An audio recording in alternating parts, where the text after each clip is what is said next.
공수처가 왜 논란이 되냐? 지금 살아있는 권력에 대한 수사, 이거를 어떻게 할 거냐에 대한 논쟁이에요. 그렇게 생각하시죠? 네. 왜 그러냐면 이 문재인 정부가 초기에는 검찰을 굉장히 신뢰를 하고 박수를 쳤어요. 왜? 지나간 권력에 대한 수사를 너무너무 철저히 했단 말이에요. 적폐 수사라는 명분으로.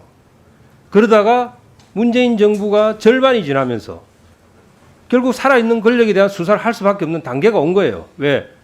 절반이 지나면 살아있는 권력의 비리가 쌓이지 않습니까? 그게 이제 조국 사태를 기점인데, 그 이후에는 이 살아있는 권력 수사하는 검찰을 이제 적이 된 거예요.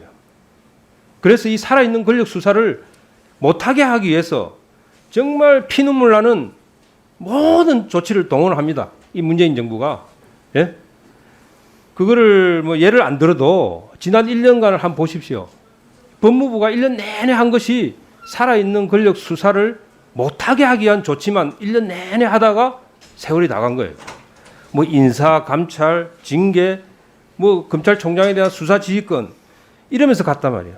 그러다 보니까 우리가 공수처가 20년 전에 그때는 참 순수했잖아요.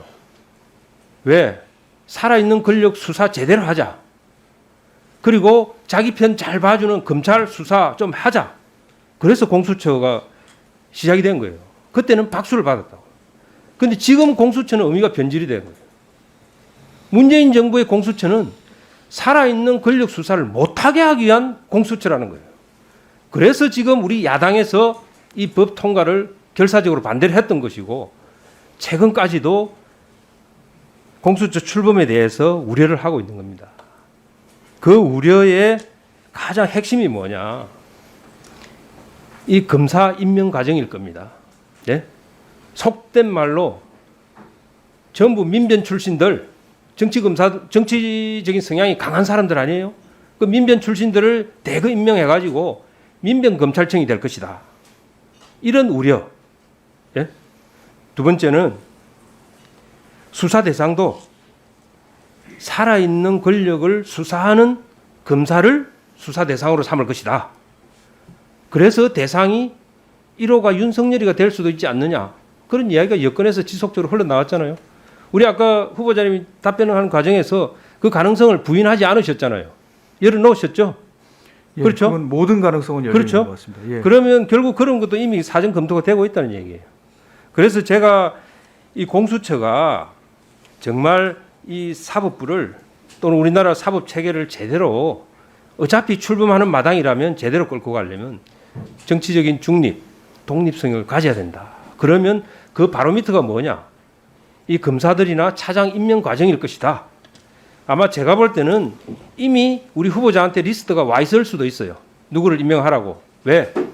우리 후보자에게 청구서가 날라왔을 겁니다. 아마. 누구 임명하라고. 그런 적이 있습니까?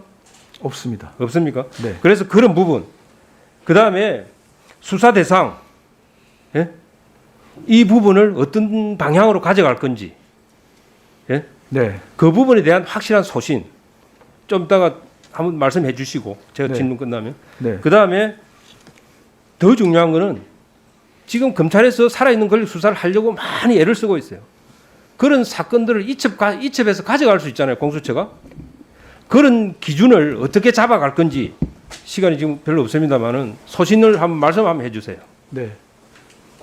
제가 이번 인사청문회에서 느끼는 것은요. 사실은 지금 여당 계신 분하고 야당 계신 분하고 조금 보시는 각도가 다를 뿐이지 대한민국이 바로 서기를 진심으로 기원하시고 원하시고 하신다는 것은 느꼈습니다. 그리고 지금 질책하시는 것은 저는 이제 공수처가 바로 서기를 바라는 애정과 관심의 표시로 생각하고요. 그래서 그 공수처 수사처 검사 뽑는데 정말 중요한 일인데 꼭 국민의힘에서도 적극적으로 위원을 내주셔서 참여해 주셔서 그런 일이 발생하지 않도록 지금 말씀하시는 민변 공수처가 되지 않도록 저는 참여를 해 주시면 그런 일이 생기지 않을까 이렇게 말씀을 드리고 싶습니다.